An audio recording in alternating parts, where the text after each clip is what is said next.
السلام علیکم جی ناظرین، میں شاہنواز لہریہ آپ کی خدمت میں حاضر ہوں۔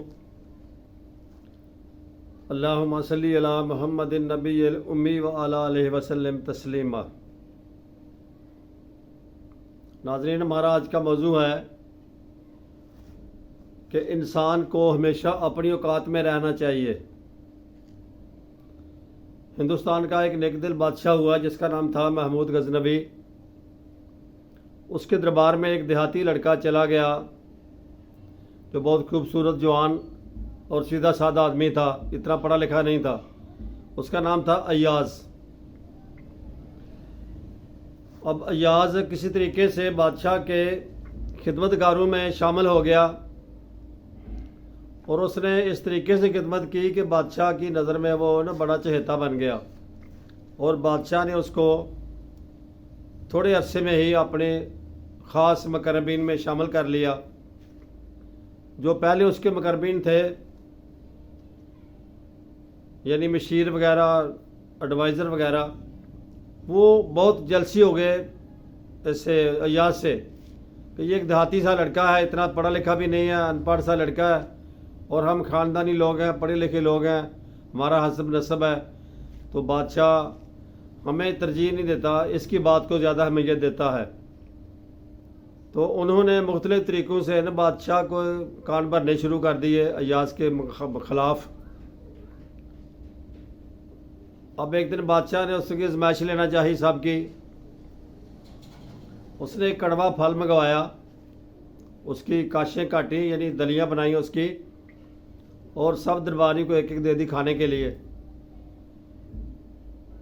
جو پہلے درباری تھے، جن کو پہلے پکڑائی گئی وہ دلیاں، کاشیں، اور انہوں نے کہا کہ بادشاہ سلامت، جب چکھی تو یہ بہت کڑوی ہے۔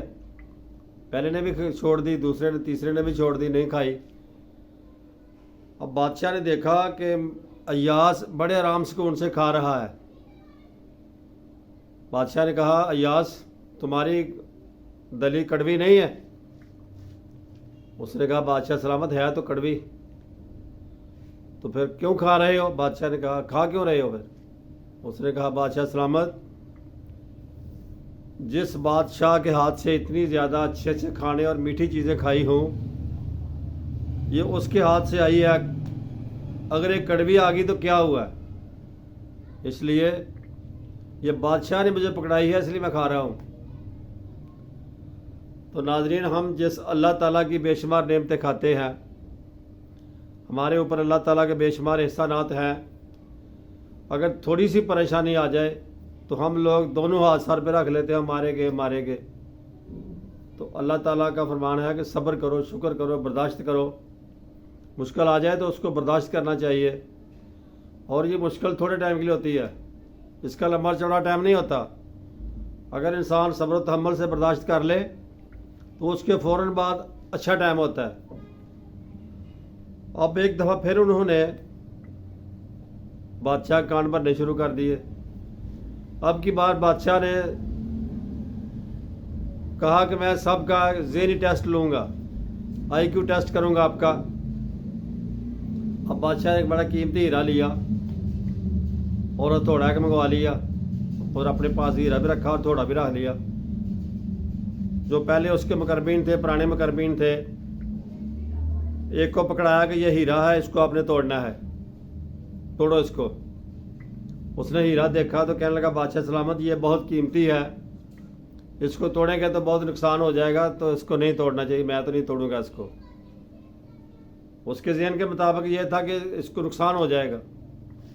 اب دوسرے سے بادشاہ نے کوئی اس کا برا نہیں محسوس کیا، دوسرے سے کہا، دوسرے نے بھی نہیں توڑا، تیسرے نے بھی نہیں توڑا، چوتھے نے بھی نہیں توڑا۔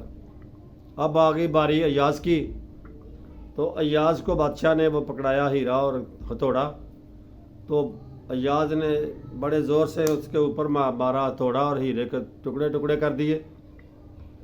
وہ جو پہلے والے مقربین تھے بڑے خوش ہوئے کہ آج اس کا گوار پن ظاہر ہو گیا، آج اس کو بادشاہ دربار سے باہر پھینکے گا اور دربار سے باہر نکال دے گا۔ لیکن بادشاہ نے پوچھا کہ اے ایاز، تم نے ہیرے کا توڑ کے نقصان کر دیا، یہ تو قیمتی ہیرا تھا۔ تو ایاز نے کہا کہ بادشاہ سلامت، ایک طرف ہیرا تھا، دوسری طرف آپ کا حکم تھا. میری نظر میں آپ کا حکم جو ہے وہ ہیرے سے زیادہ اس کی ویلیو تھی. آپ کے حکم کے اوپر میں ایسے 100 ہیرے بھی ہوں تو توڑ سکتا ہوں، لیکن آپ کا حکم میں نہیں توڑ سکتا. اب پھر وہ خاموش ہو گئے، حاسدین تھے، پھر خاموش ہو گئے. تو ناظرین، ہم اللہ تعالیٰ کی احسانات ہمارے اوپر بے شمار ہیں، لیکن ہمارے ہاں مہمان آ جائے، تھوڑی سی بارش آ جائے یا تھوڑی سی صحت خراب ہو جائے، کوئی تھوڑا سا کام پڑ جائے گھر میں، تو ہم لوگ نماز چھوڑ دیتے ہیں.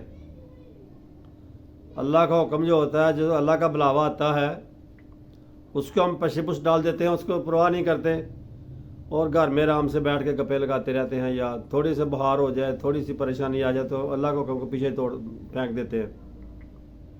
تو ناظرین کرام، یہ ہمیں اللہ کے حکم کو پہلے دیکھنا چاہیے. اب تیسری بار انہوں نے بادشاہ کے پھر کان بھرنے شروع کر دیے کہ بادشاہ سلامت، اس نے ایک لاکر بنایا ہوا ہے، کمرہ بنایا علیحدہ، جہاں اس نے تالا لگایا ہے ایاز نے. وہاں صبح جاتا ہے اور شام کو جاتا ہے. تو ہمیں پکا یقین ہے کہ وہاں اس نے کوئی قیمتی ہیرے جواہرات چھپا کے رکھے ہوئے ہیں، کوئی خزانہ چھپا کے رکھا ہوا ہے چوری کر کے آپ کا. اب کی بار بادشاہ نے بلا لیا، وہ پہلے درباری بیٹھے ہوئے تھے، ایاز کو بلا لیا، ایاز ادھر آؤ بھائی، تم نے کوئی لاکر بنایا ہوا ہے؟ جی بنایا ہوا ہے.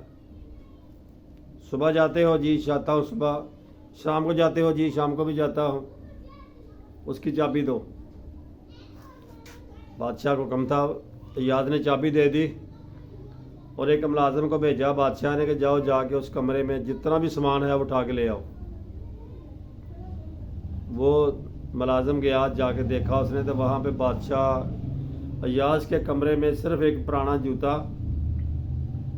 اور ایک اس کا سوٹ تھا، ایک قمیض اور تہبند وغیرہ جو ادھر پڑے ہوئے تھے. وہ دونوں چیزیں اٹھا کے ملازم لے آیا بادشاہ کے سامنے. اب بادشاہ نے کہا کہ بس یہی سامان ملا اس کمرے سے؟ جی یہی سامان ملا ہے. ہاں بھائی ایاز، اس کے علاوہ کوئی اور سامان ہے؟ اس نے کہا جی بس یہی سامان ادھر رکھا ہوا میں نے. تو اس کو دیکھنے جاتے ہو صبح شام؟ اس نے کہا جی اس کو دیکھنے جاتا ہوں. بادشاہ سلامت، جب میں گاؤں سے آیا تھا تو یہ ٹوٹی جوتی میرے پاؤں میں تھی اور یہ بوسیدہ سے کپڑے تھے میرے. تو میں صبح جا کے اپنے نفس کو ملامت کرتا ہوں کہ تیری اوقات اصل میں یہ ہے. اب بادشاہ نے تجھ کے اوپر احسانات کیے ہیں تو تو اپنی اوقات کو نہ بھول جانا.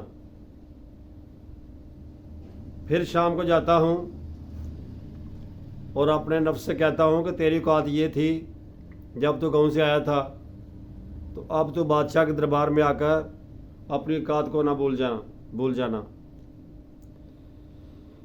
تو ناظرین کرام، اس میں ہمارے لیے سبق یہ ہے کہ اللہ تعالیٰ نے ہمیں بے شمار نعمتوں سے نوازا ہے. انسان اپنی تخلیق سے لے کے اپنی موت تک سوچ لے نا کہ میں کیا تھا اور کیا ہوں گا، تو انسان اپنی اوقات میں واپس آ جاتا ہے. اب یہ تھوڑی سی اس کو جوانی صحت ملی ہے، پیسے چار مل جائیں تو یہ اپنی اوقات بھول جاتا ہے.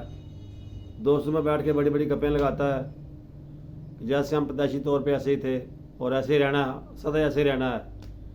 تو اس لیے آدمی کو آنے والا وقت بھی یاد رکھنا چاہیے اور جو پچھلا وقت اس نے گزار چکا ہے وہ بھی یاد رکھنا چاہیے کہ میں پہلے کیا تھا.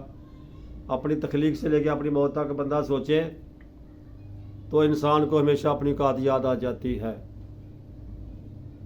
جب آدمی مر جاتا ہے، روح نکل جاتی ہے نا بندے کے جسم سے، تو پھر سب امیر غریب برابر ہوتے ہیں. وہاں سب کو 2/6 کا کمرہ ہی ملتا ہے، 2/6 کی جگہ ملتی ہے. اس لیے انسان کو ہمیشہ اپنی اوقات میں رہنا چاہیے.